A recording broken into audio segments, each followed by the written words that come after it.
Okay, in this one, we're going to show you Google Drawings. This is a fairly new one, and honestly, I don't even use it that much yet, but it's so easy to use, and the people that I've showed how to use it in just a couple of clicks have been able to go home and do something with it themselves. So really simple. Again, find your destination. Google Docs, replacement for Microsoft Word. Google Sheets, replacement for Microsoft Excel. Google Slides, great replacement for PowerPoint. And then over here in the more, yours may be organized different, but we have Google Forms, which we send out a lot from the office, and then Google Drawings. So we're going to create a drawing. It's going to bring up a new tab here. And again, you can leave it untitled, or you could go ahead and title your document. We're just going to call this Fall Festival Flyer. And so you're ready to start making stuff. Again, it's going to save all of your changes. So if we want to, say, have some words on this and a couple of pictures, we're going to start that. One thing I like to do, make sure that the size that you have this is the size that you want. If you're going to actually print something out, I would recommend you come up here to File, go down to Page Setup. And so right now it's just set kind of to a screen. You can tell it custom. So if we want to do a, say, 5 by 7. So we're going to print it out, a couple 2-page. So there you go. 5 by 7. And let's start out by inserting a text box. We're just going to start up here in the corner. You just drag that out. And we're going to say, welcome to the festival. Okay. And we can make that appear different options for centering. Can make that a lot bigger. Change the font. And can change the color too. Kind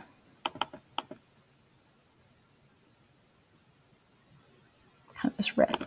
Okay, that got us started there. And then the difference in the text box and the actual word art, if we do insert word art, it's got a couple of different features that go with it. So we want to say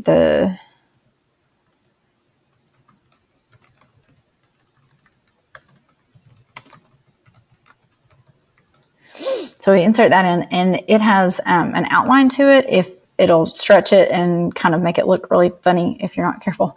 And so we can get that all the way back down. If you hold down the shift while you're in one of these corners and do it, it'll make it big at the same time. If you need to edit that again, you can just double click in it, make that go down below.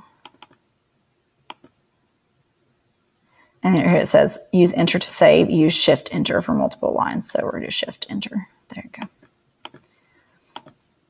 So this one is helpful if you want, I love these lines. See how that goes right in the middle? It's going to tell me if I want this in line over here, in line there, in line in the middle. Oh, middle, perfect.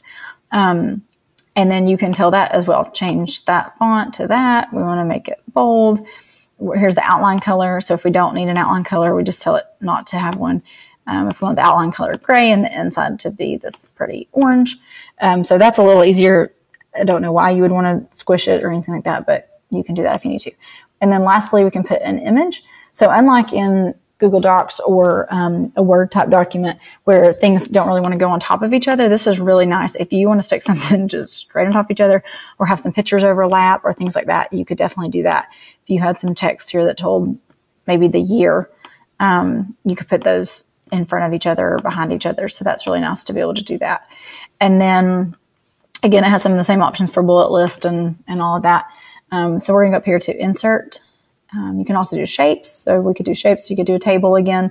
I'll make a little calendar here in just a second, but we're going to do an image.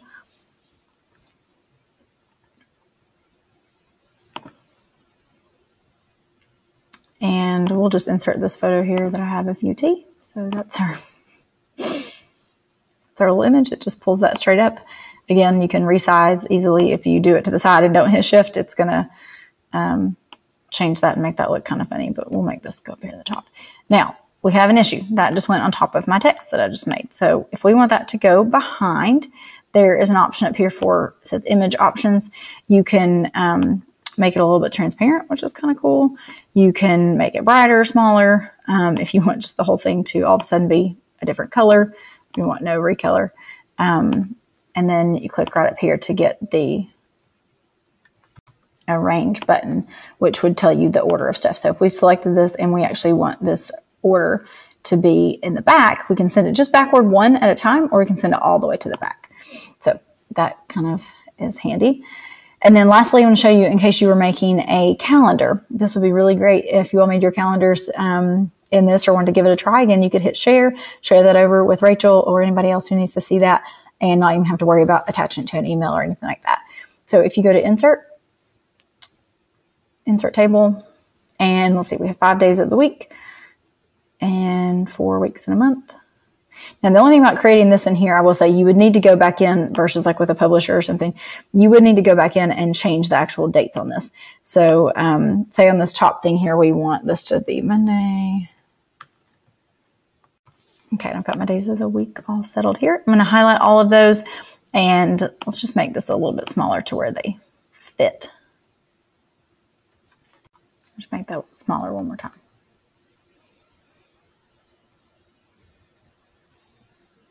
Okay, and then we'll center those. So that looks a little bit odd. We can drag this line right here. I went over it until it hovered from, here's the typing tool, and then right there, that black one. And if we just pull that up, there's our little headings, and we say, oh, now that's only 3 weeks. So we can come to this little arrow here that's down and select that. That'll do borders. If we need to add a whole nother row, come up here and under table, insert row, we could do above, below, whatever, we'll do one below. Now, again, like I mentioned, you're going to need to put the dates in here. So if the first one of this week is the 28th, the next one's the 29th, the first one is 1st, 2nd, 3rd. And I'm just hitting tab to get over there. Don't forget your weekend, 4th, 5th, next one's going to be 6th, etc. So you would need to change those dates. If I ever figure out a way to have you not have to do those, I'll share it with you. If you want this top here, you just select them and really just play with it. I mean, if you want that to be that same color orange, if we want all the text inside these, if you want to highlight all of them, make those a little bit smaller where you can just barely see the dates or whatever. And then say we want to add an image. So this first Monday here, it's the beginning of fall. So we're going to add a pumpkin. I'm going to come up here to insert, find our pumpkin, insert image.